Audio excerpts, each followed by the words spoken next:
बच्चों नमस्कार। आज हम कक्षा 12वीं का जो पाठ है वितान का अतीत में दबे पांव, इसके बारे में मैं आपको बता रहा हूँ।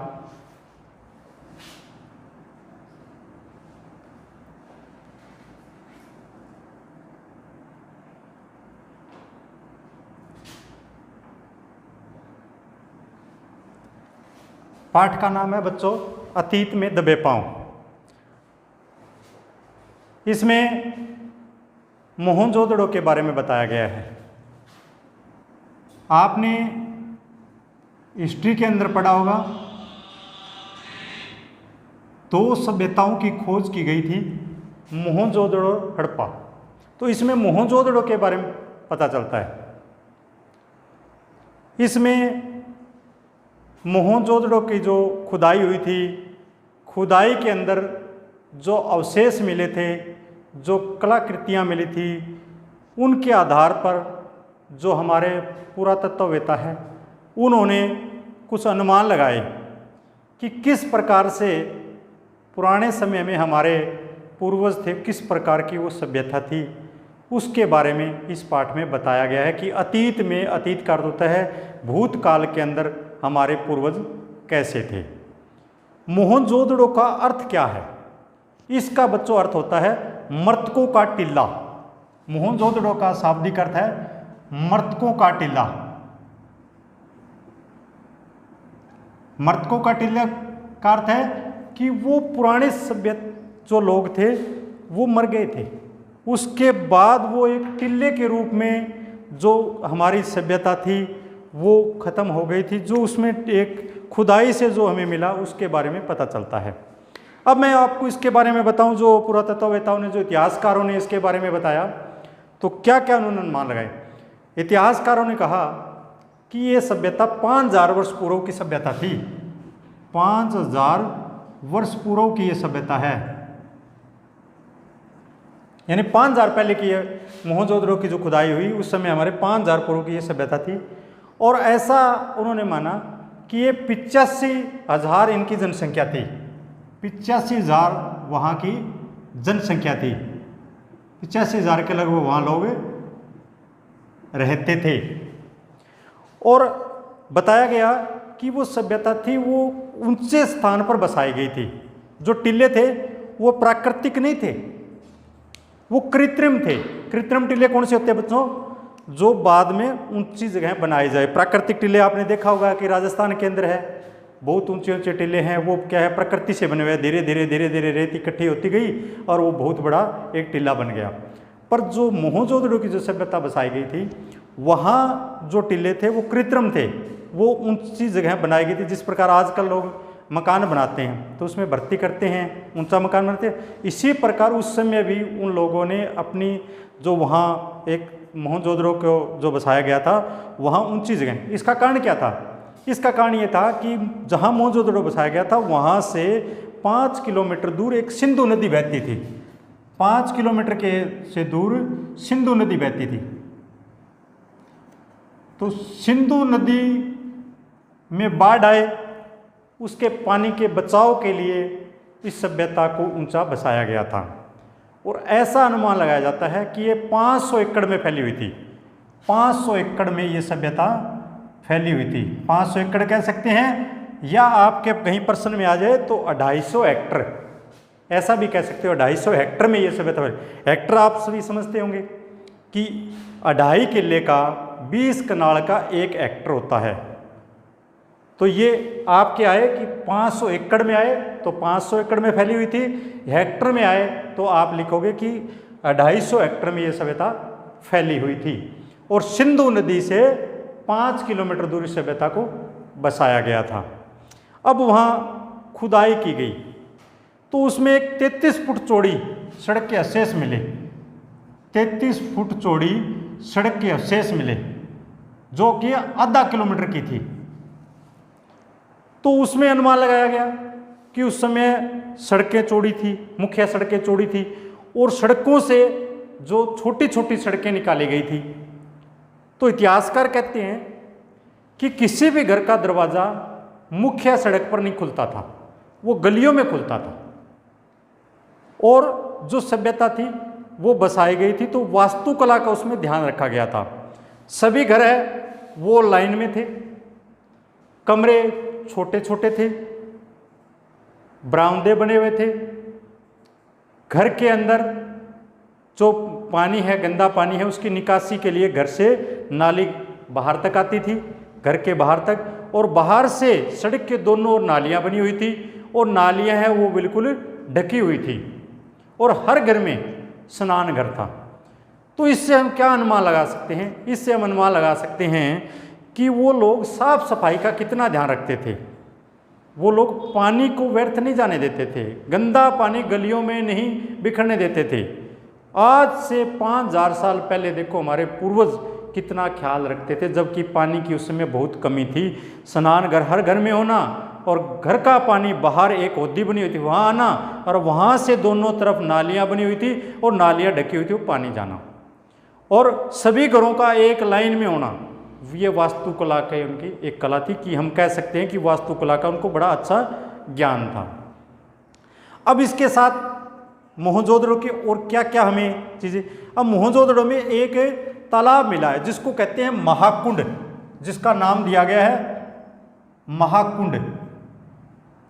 ये एक मोहनजोदड़ो के अंदर एक महाकुंड था जिसकी लंबाई थी 40 फुट, 40 फुट लंबा था और 25 फुट चौड़ा था, 7 फुट गहरा था। ये एक महाकुंड था, 25 फुट चौड़ा, 40 फुट लंबा, 7 फुट गहरा, और उत्तर और दक्षिण दोनों दिशाओं में उसमें सीढ़ियां जाती थी। और उसके उत्तर दिशा के अंदर जो है स्नान घर थे, स्नान करने, और किसी भी स्नान घर का दरवाज़ा एक दूसरे के सामने नहीं खुलता था।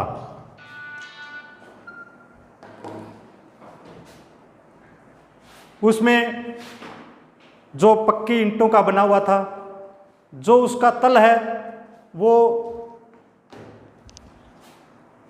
जो चिरोड़ी गारा, चुन्ने और गारे का जो तल था वो पक्का बना हुआ था, ताकि उसका पानी रिस रिस करके ज़मीन में ना जाए। और ऊपर उसके चारों तरफ नालियां बनी हुई थी, ताकि गंदा पानी है वो उसके अंदर ना जाए। और उसको साफ सफाई करने के लिए नीचे से एक नाली निकाली हुई थी, जिससे कि गंदा पानी उसका निकाला जा सके। और उसमें पानी भरने के लिए एक कुआं था जो कि 2 घेरे वाला था, जिसके अंदर उस महाकुंड के अंदर पानी भरा जाता था। उसकी एक तरफ जो एक अनुष्ठान कक्ष था, जहाँ ऐसा माना जाता है कि वहाँ कोई यज्ञ करना होता था, कोई अनुष्ठान करना होता था, तो वहाँ लोग अनुष्ठान यज्ञ करते थे। अब इसी के साथ ये महाकुंड का हो गया। इसके बाद आता है कि एक यहाँ बौद्ध स्तूप भी था, बौद्ध स्तूप।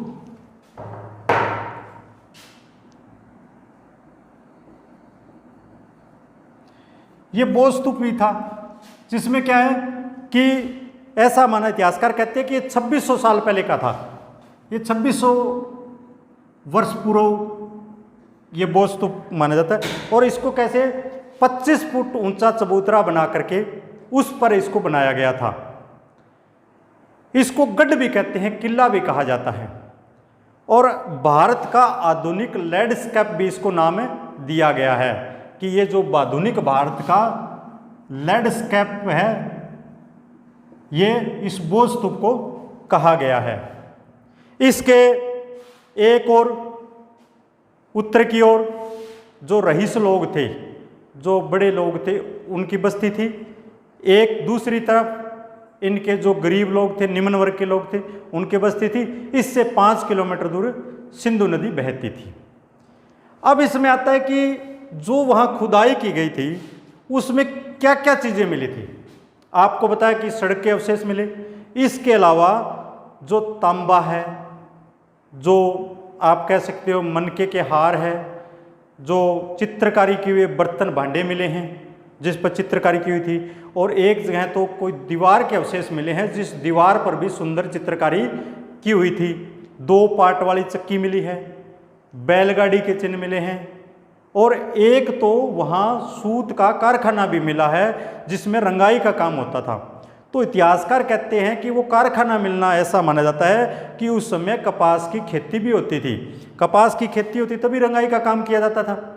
और काला पड़ चुका गेहूँ भी मिला है, जो गोटियाँ मिली हैं, जो ये आपके तोलने वाले माप तोल के है औजार वो भी मिले हैं। तो इससे क्या अनुमान लगा सकते हैं? काला पड़ चुका गेहूं से हम अनुमान लगाएंगे कि वो लोग गेहूं की खेती करते थे और बहुत बड़ा एक गोदाम था, वहां काला पड़ चुका गेहूं मिला है। तो उससे इतिहासकार कहता है कि जिस प्रकार आज सरकार है वो जो गेहूं बच जाता है उसको स्टॉक करती है सरकार, ताकि आगे आने वाले जब कोई विपत्ति आ जाए, कोई अकाल पड़ जाए, कोई बाढ़ आ जाए, जब लोगों के लिए खाने के लिए गेहूं ना रहे तो उस समय उसका उपयोग कर सके। तो आज से 5000 साल पहले भी हमारे पूर्वज इस बात का ध्यान रखते थे कि जो गेहूं होता था उसको कोठार के अंदर रख देते थे और जब अकाल पड़ गया तो उस समय उसको प्रयोग करते थे। अब गेहूं ले जाया कैसे जाता था? तो बैलगाड़ियों के जो चिन्ह मिले हैं तो उससे अनुमान लगाया जाता है कि वो कोठार के अंदर गेहूं बैलगाड़ियों से उसमें भरते थे। अब इस जो रंगाई का जो कारखाना मिला उससे अनुमान लगाया कि वो लोग कपास की खेती करते हैं, कपास से जो सूत बनता है उसकी रंगाई का काम करते हैं, तो वो कपास की खेती। इसके अलावा वहाँ जो सरसों की भी खेती की जाती थी। अब वहाँ कोई किसी प्रकार का कोई मंदिर नहीं मिला, किसी प्रकार का कोई बहुत बड़ा राजमहल नहीं मिला या कोई बड़ा राजमुकुट भी नहीं मिला।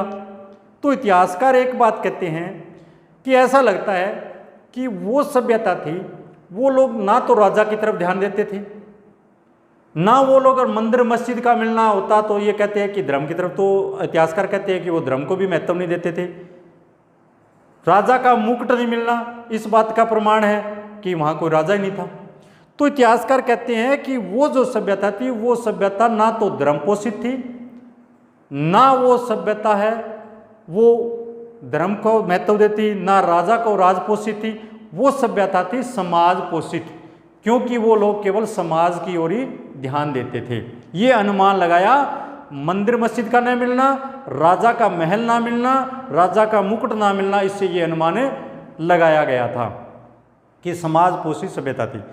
अब एक अजायब घर के अंदर कुछ चीज़ें मिली जो आज भी हम देखेंगे कि 50,000 वस्तुएं आज भी जो लाहौर है, कराची है, दिल्ली है, वहाँ आज भी उस समय की कुछ संग्रहालय के अंदर उस समय की वस्तुएं रखी हुई है।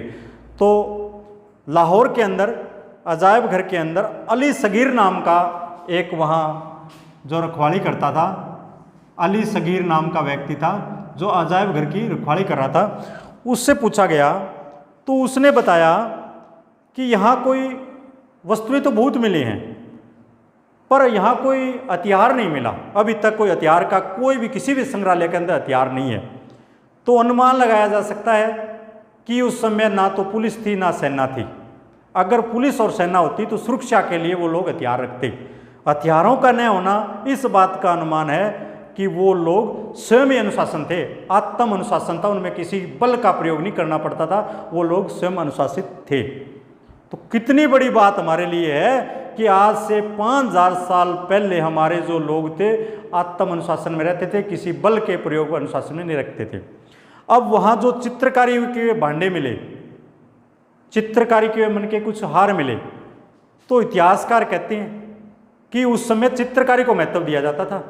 लोग चित्रकला के अंदर काफ़ी निपुण थे, चित्रकारी को वो लोग महत्व देते थे।